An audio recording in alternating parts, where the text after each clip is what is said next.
Histoire Jack et son maître. Une pauvre femme avait 3 fils.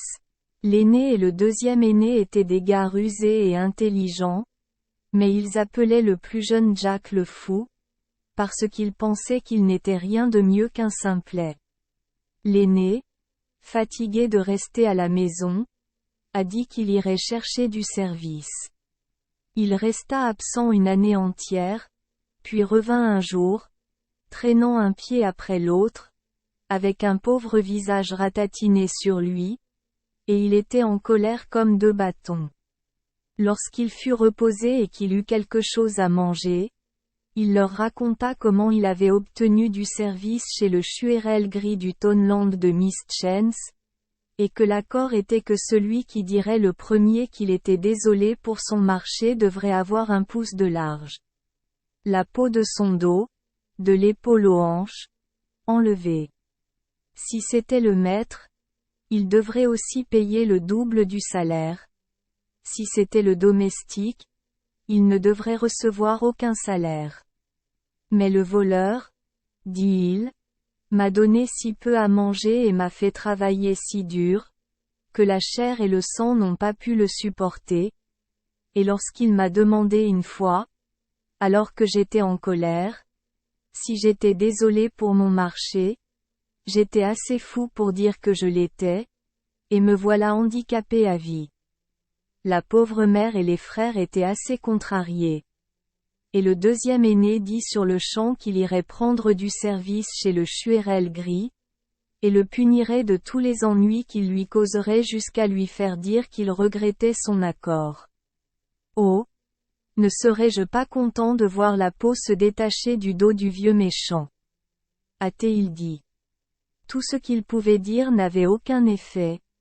Il partit pour le Toneland of Mistchens, et 12 mois plus tard, il était de retour tout aussi misérable et impuissant que son frère. Tout ce que la pauvre mère pouvait dire n'empêchait pas Jack le fou de commencer à voir s'il était capable de réguler le grès Chuérel. Il s'est mis d'accord avec lui pour 1 an pour 20 livres, et les conditions étaient les mêmes.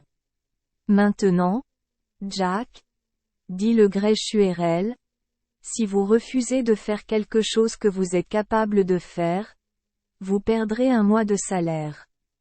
Je suis satisfait, a déclaré Jack. Et si vous m'empêchez de faire une chose après me l'avoir dit, vous me donnerez 1 mois de salaire supplémentaire. Je suis satisfait, déclare le maître. Ou si vous me reprochez d'avoir obéi à vos ordres, vous devez faire de même. Je suis satisfait, dit encore le maître.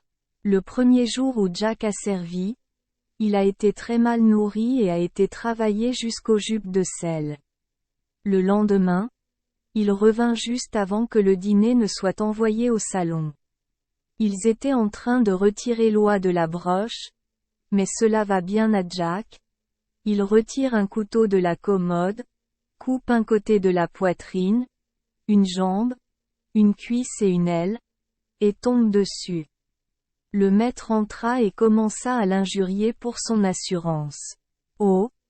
Vous savez, maître, vous devez me nourrir, et partout où l'oie ira, il ne sera pas nécessaire de le remplir à nouveau avant le dîner. Êtes-vous désolé pour notre accord? Le maître allait crier que oui, mais il réfléchit à temps. Oh non? Pas du tout, dit-il. C'est bien, dit Jack. Le lendemain, Jack devait aller nettoyer la tourbière. Il n'était pas désolé de la voir loin de la cuisine à l'heure du dîner. Il ne trouvait pas son petit déjeuner très lourd pour son estomac. Alors il dit à la maîtresse, « Je pense, madame, qu'il vaudrait mieux que je dîne maintenant et que je ne perde pas de temps en revenant de la tourbière. » C'est vrai, Jack, dit elle. Alors elle sortit un bon gâteau, une empreinte de beurre et une bouteille de lait, pensant qu'il les emporterait à la tourbière. Mais Jack resta assis et ne retint jamais les rênes jusqu'à ce que le pain, le beurre et le lait descendent dans l'allée rouge. Maintenant, maîtresse, dit-il, Je serai plutôt au travail demain si je dors confortablement sur le côté abrité d'un tas de tourbes sèches sur de l'herbe sèche, et si je ne viens pas ici et repars. Ainsi, vous autant me donner mon souper et en finir avec les ennuis de la journée. Elle lui a donné ça, pensant qu'il l'emmènerait dans la tourbière, mais il tomba sur place et ne laissa pas un morceau pour raconter des histoires sur lui. Et la maîtresse fut un peu étonnée. Il appela pour parler au maître, Agar, et lui dit, « Que demande-t-on aux domestiques de faire dans ce pays après avoir mangé leur souper? Rien du tout, sauf aller me coucher. Oh, très bien, monsieur. » Il monta dans l'écurie, se déshabilla et se coucha, et quelqu'un qui le vit le dit au maître. Il est venu. Jack. Espèce de scélérat ouin. Que veux-tu dire? Pour dormir? Maître. La maîtresse, que Dieu la bénisse, est après m'avoir donné mon petit déjeuner, mon dîner et mon dîner, et vous-même m'avez dit que le lit était la prochaine chose. M'en voulez-vous? Monsieur? Oui. Espèce de coquin. Je le fais. Donnez-moi une livre 13 et 4 pence, s'il vous plaît, monsieur. Une plongée et 13 diablotins. Vous bricolez. Pourquoi faire? Oh. Je vois. Tu as oublié ton marché. En es-tu désolé? Oh. Ouais. Non. Je veux dire. Je te donnerai l'argent après ta sieste. Tôt le lendemain matin, Jack a demandé comment il serait employé ce jour-là. Vous devez tenir la charrue dans cette friche, à l'extérieur du paddock. Le maître est allé vers 9 heures pour voir quel genre de laboureur était Jack, et que voyait-il sinon le petit garçon conduisant les bastes, et la chaussette et le soc de la charrue effleurant le gazon, et Jack tirant le ding encore une fois, les chevaux. Que fais-tu? Voleur contraire? Dit le maître. Et je ne m'efforce pas de tenir cette charrue, comme tu me l'as dit.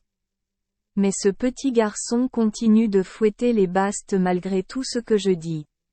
Veux-tu lui parler? Non. Mais je vais te parler. Ne savais-tu pas, espèce de bostoun, que quand je disais « tenir la charrue », je voulais dire rougir le sol. Ma foi, et si c'est le cas, j'aurais aimé que tu le dises. Me blâmes-tu pour ce que j'ai fait? Le maître se rattrapa à temps, mais il était tellement découragé qu'il ne dit rien. Allez rougir le sol maintenant, espèce de coquin, comme font les autres laboureurs. Et es-tu désolé pour notre accord? Oh! Pas du tout. Pas du tout. Jack. Labourer comme un bon ouvrier tout le reste de la journée. Au bout d'un jour ou deux, le maître lui ordonna d'aller s'occuper des vaches dans un champ dont la moitié était recouverte de jeunes maïs. Assurez-vous particulièrement, dit-il, de garder Bronet à l'écart du blé, tant qu'elle est à l'abri des ennuis, il n'y a aucune crainte du reste. Vers midi, il alla voir comment Jack faisait son devoir, et que trouva-t-il sinon Jack endormi. La face contre le gazon, Bronet broutant près d'un arbre épineux, une extrémité d'une longue corde autour de ses cornes, et l'autre extrémité d'une longue corde autour de ses cornes. Autour de l'arbre, et le reste des bêtes piétinaient et mangeaient le blé vert. L'interrupteur est tombé sur Jack. Jack. Espèce de vagabonde. Tu vois où sont les vaches? Et est-ce que vous blâmez? Maître? Bien sûr. Espèce de paresseux. C'est vrai? Donnez-moi une livre 13 et 4 pence. Maître. Vous avez dit que si seulement je gardais Bronet à l'écart des ennuis, le reste ne ferait aucun mal. La voilà aussi inoffensive qu'un agneau. Êtes-vous désolé de m'avoir engagé? Maître? Être. Point. C'est-à-dire pas du tout. Je te donnerai ton argent quand tu iras dîner. Maintenant, Comprends-moi. Ne laisse pas une vache sortir du champ ni dans le blé le reste de la journée. N'ayez crainte, maître. Et lui non plus. Mais le crétin aurait préféré ne pas l'avoir embauché. Le lendemain, 3 génisses manquaient à l'appel et le maître ordonna à Jack de partir à leur recherche. Où vais-je les chercher? Dit Jack. Oh! Tous les endroits où il est probable ou improbable qu'ils se trouvent tous. Le crétin devenait très précis dans ses propos. Lorsqu'il entrait dans la maison à l'heure du dîner, à quel travail trouva-t-il Jack? Sinon en train d'arracher des brassées de chaume du toit et de jeter un coup d'œil dans les trous qu'il faisait? Qu'est-ce que tu fais là, espèce de coquin? Bien sûr. Je cherche les génisses. Les pauvres. Qu'est-ce qui les amènerait là-bas? Je ne pense pas que quoi que ce soit puisse les y amener. Mais j'ai d'abord regardé les endroits probables, c'est-à-dire les étables, les pâturages et les champs à proximité, et maintenant je cherche dans les endroits les plus improbables. Endroits auxquels je peux penser. Peut-être que ça ne vous plaît pas? Ça l'est. Et bien sûr, ça ne me plaît pas, espèce de casquette d'oie agaçante. S'il vous plaît, monsieur, donnez-moi une livre 13 et 4 pence avant de vous asseoir pour votre dîner. J'ai bien peur que ce soit le chagrin qui vous incombe de m'avoir embauché. Que le dive. Oh non. Je ne suis pas désolé. Veux-tu commencer, s'il te plaît, et remettre le chaume, comme si tu le faisais pour la cabane de ta mère? Oh, ma foi, je le ferai, monsieur, avec un cœur et demi. Et au moment où le fermier sortit de son dîner, Jack avait le toit en meilleur état qu'avant, car il obligea le garçon à lui donner de la nouvelle paille. Le maître dit en sortant, « Va, Jack, chercher les génisses et ramène-les à la maison. » Et où vais-je les chercher? Allez les chercher comme s'ils étaient les vôtres. Les génisses étaient tout au paddock avant le coucher du soleil. Le lendemain matin, dit le maître, Jack, le chemin à travers la tourbière jusqu'au pâturage est très mauvais. Les moutons s'y enfoncent à chaque pas. Va et fais des pieds des moutons un bon chemin. Environ 1 heure plus tard, il arriva au bord de la tourbière et trouva Jack en train d'aiguiser un couteau à découper et les moutons debout ou en train de paître autour. Est-ce ainsi que tu répares le chemin, Jack? A-t-il dit. Tout doit avoir un commencement, maître, dit Jack. Et une chose bien commencée est à moitié faite. J'affûte le couteau, et j'arracherai les pattes de chaque mouton du troupeau pendant que vous vous bénirez. Enlevez les pieds de mes moutons, espèce de voyou. Et pourquoi leur enlèveriez-vous les pieds? Et je suis sûr de réparer le chemin comme tu me l'as dit. Il te dit, Jack, fais un chemin avec le pied du mouton. Oh, espèce d'imbécile, je voulais dire réparer le chemin pour les pieds du mouton. C'est dommage que vous ne l'ayez pas dit, maître. Donnez-moi une livre 13 et 4 pence si vous n'aimez pas que je termine mon travail. Divel, fais-toi du bien avec ton livre 13 et 4 pence. Il vaut mieux prier que maudire, maître. Peut-être êtes-vous désolé pour votre marché? Et bien sûr, je le suis. Pas encore. En tout cas. La nuit suivante, le maître allait à un mariage. Et dit-il à Jack, avant de partir, je partirai à minuit, et je te souhaite de venir et d'être avec moi à la maison, de peur d'être surpris par la boisson. Si tu es là avant, tu pouvais me jeter un œil de mouton, et je serai sûr de voir qu'ils vous donneront quelque chose pour vous-même. Vers 11 heures, alors que le maître était de bonne humeur, il sentit quelque chose de moite lui frapper sur la joue. Elle tomba à côté de son gobelet, et quand il la regarda, ce n'était que l'œil d'un mouton. Eh bien, Il ne pouvait pas imaginer qui le lui avait lancé, ni pourquoi cela lui avait été lancé. Au bout d'un moment, il reçut un coup sur l'autre joue, et toujours par un autre œil de mouton. Eh bien, il était très contrarié, mais il préférait ne rien dire. 2 minutes plus tard, alors qu'il ouvrait la bouche pour prendre un souper, un autre œil de mouton y fut enfoncé. Il bafouilla et s'écria. Mec, ô maison, n'est-ce pas vraiment dommage pour toi d'avoir quelqu'un dans la pièce qui ferait une chose aussi vilaine? Maître, dit Jack. Ne blâmez pas l'honnête homme. Bien sûr. C'est moi seul qui vous ai jeté les yeux d'un mouton, pour vous rappeler que j'étais là et que je voulais boire à la santé des mariés. Vous sache que tu me l'as dit. Je sais que vous êtes un grand coquin. Et où avez-vous trouvé ces yeux? Et où pourrais-je les trouver sinon dans la tête de vos propres moutons? Voudriez-vous que je me mêle des bastes de n'importe quel voisin, qui pourrait me mettre dans la cruche de pierre pour cela? C'est triste pour moi d'avoir eu la malchance de te rencontrer. Vous êtes tous témoins, dit Jack, que mon maître dit qu'il est désolé de m'avoir rencontré. Mon temps est écoulé. Maître, remettez-moi le double de votre salaire, entrez dans la pièce voisine et étendez-vous comme un homme qui a une certaine décence en lui, jusqu'à ce que je prenne une bande de peau d'1 pouce de large depuis votre épaule jusqu'à votre hanche. Tout le monde s'est élevé contre cela.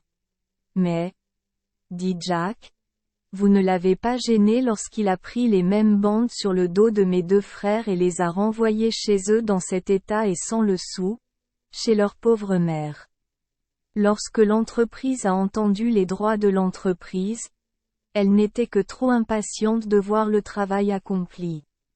Le maître braillait et rugissait, mais il n'y avait aucune aide à portée de main. Il était déshabillé jusqu'aux hanches et allongé sur le sol dans la pièce voisine, et Jack avait le couteau à découper à la main, prêt à commencer. Maintenant, vieux méchant cruel, dit-il en donnant quelques coups de couteau sur le sol, je vais vous faire une offre. Donnez-moi, avec mon double salaire, 200 guinées pour subvenir aux besoins de mes pauvres frères, et je me passerai de la sangle. Non, dit-il, je vous laisserai d'abord m'écorcher de la tête aux pieds. Voilà. Alors, dit Jack avec un sourire, mais à la première petite cicatrice qu'il a laissée, Shuerel a hurlé. Arrêtez votre main. Je vais vous donner l'argent. Maintenant, voisin, dit Jack, vous ne devez pas penser à moi plus mal que je ne le mérite.